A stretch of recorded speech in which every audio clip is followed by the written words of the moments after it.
Amis internautes, bonjour, bonsoir.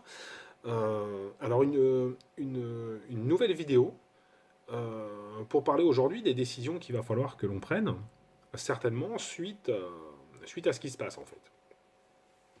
Suite à la réaction et aux positions du pouvoir en place par rapport à nos revendications quoi, au départ. Alors depuis ce matin, on voit fleurir partout un, un nombre incalculable d'articles de presse, surtout, moi c'est ce que j'ai vu en tout cas, mettant à l'honneur le grand oral de Macron. Un monologue qu'il a fait de plus de 6 heures, où il explique que son cap est bon, que ce qu'il fait, ce sont des bonnes choses pour la France et pour les Français, et que le retour de l'ISF ne changera pas le quotidien des plus démunis. C'est pas ça qui mettra à bouffer dans leur assiette, quoi, si vous voulez. Alors tout ça, c'est mis en scène et relayé par les médias du pouvoir, presse, télé, radio, j'imagine. C'est parti, hein. La propagande est en marche, toute la Macronie est montée au créneau. Alors Macron, il tente de convaincre les maires de Normandie, ça c'est pour le premier oral plutôt, apparemment, les maires de Normandie, donc que sa politique, qui est en réalité c'est pas sa politique, c'est pas la sienne, mais c'est la seule option qui se présente à la France et aux Français euh, pour que l'on s'en sorte, quoi. Voilà comment ça nous est présenté. En réalité, la politique de Macron, elle découle directement des GOPÉ. Je ne sais pas si vous connaissez les GOPÉ. Les GOPÉ, c'est les grandes orientations de politique économique qui sont fixées par Bruxelles, par la Commission européenne. Vous avez des spécialistes tout en haut qui fixent des recommandations d'austérité dans tous les pays d'Europe. Donc, dans ces rapports-là, vous trouvez la demande de suppression de l'ISF depuis quelques années déjà. La mise en concurrence des services publics. SNCF, toutes ces conneries. Vous avez la déréglementation du droit du travail. On l'a vu avec la loi El Khomri, par exemple. Euh, Vous avez la baisse des aides sociales, et puis ainsi de suite, quoi, la baisse des retraites, enfin tout ça, quoi. Et alors donc, si vous regardez ce qu'a fait Macron depuis qu'il est au pouvoir, c'est simple, hein, vous avez tout compris. Vous avez donc compris que le tour de force du dialogue actuel, qui est mis en place là, à partir d'hier, c'est une manière classe un petit peu, mais de nous enculer, quoi. Hein, on est d'accord. Donc, soi-disant, ce serait des bonnes choses pour la France et les Français. Vous avez tous vu ce qui s'est passé en Grèce, par exemple. Ah ben c'est ça qu'on nous promet, hein, là. De toute façon, il ne faut pas rêver. Hein. J'ai pas besoin de vous faire un dessin. Pour ceux qui ont des doutes, allez voir le niveau de vie des Grecs aujourd'hui, le niveau de leur retraite, le nombre de pauvres, le nombre de chômeurs, et vous aurez une idée de ce qui nous attend.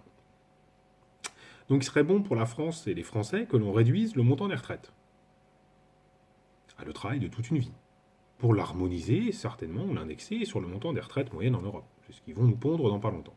Mais pourquoi alors pourquoi faire ça euh, Est-ce que vous avez vu la misère de nos anciens aujourd'hui?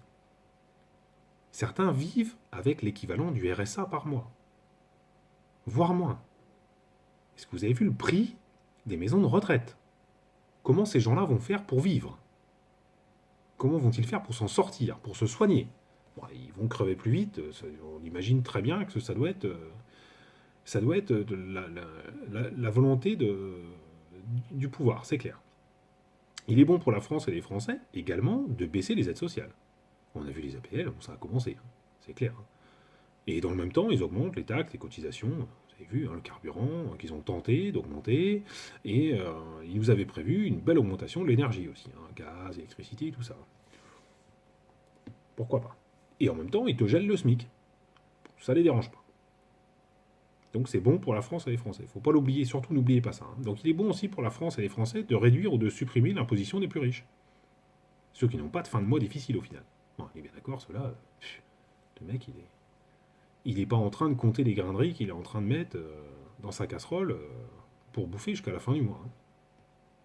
L'ISF, la flat tax, l'exit tax, tout ce qu'ils ont supprimé là, on doit dépasser les 5 milliards d'euros de supprimer sur les recettes fiscales de l'État.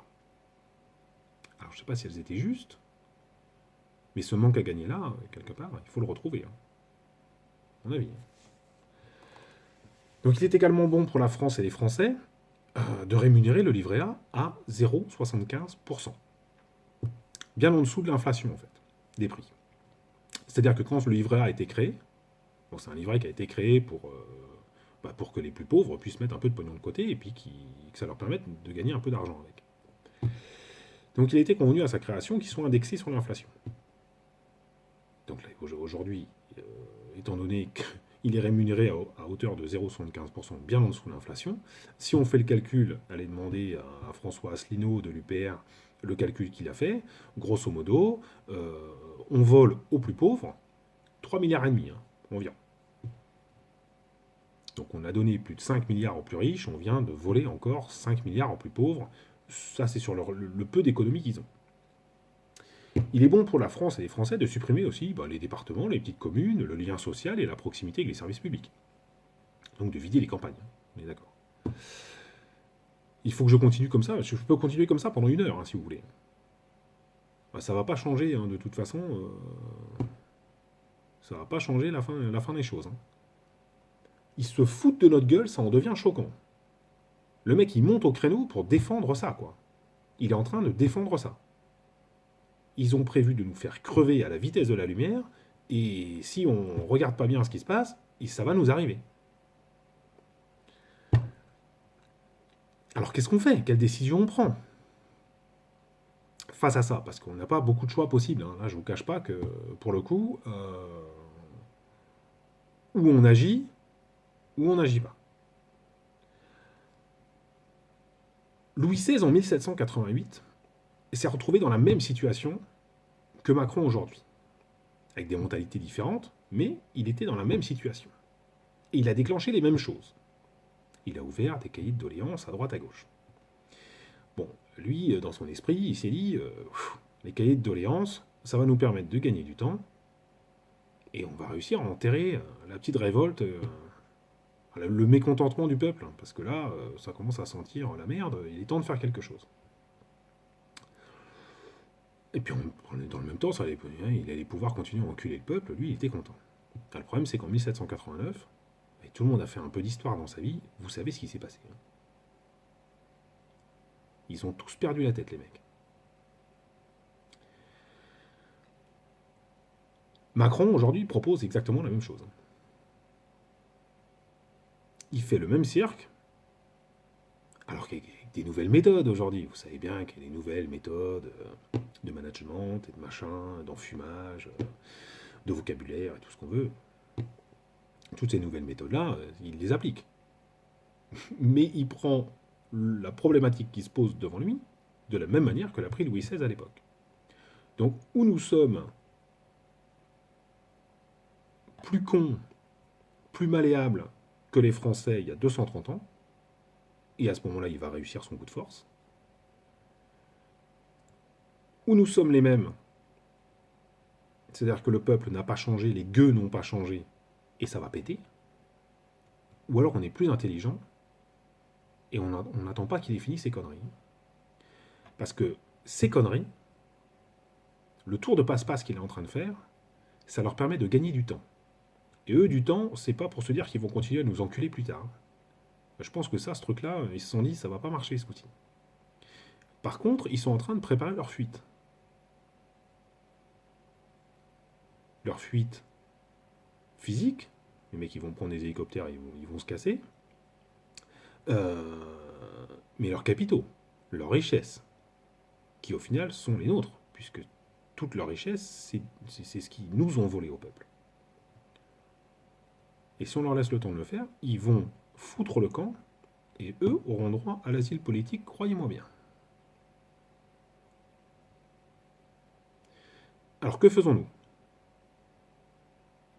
On rentre dans l'histoire, 230 ans après la Révolution française de 1789, où on attend sagement de crever la gueule ouverte dans nos rues et d'être jugés par nos enfants et les générations futures pour notre inaction, notre lâcheté et notre collaboration au système. Et je ne sais pas quoi vous dire. C'est vous qui voyez. Allez, à bientôt.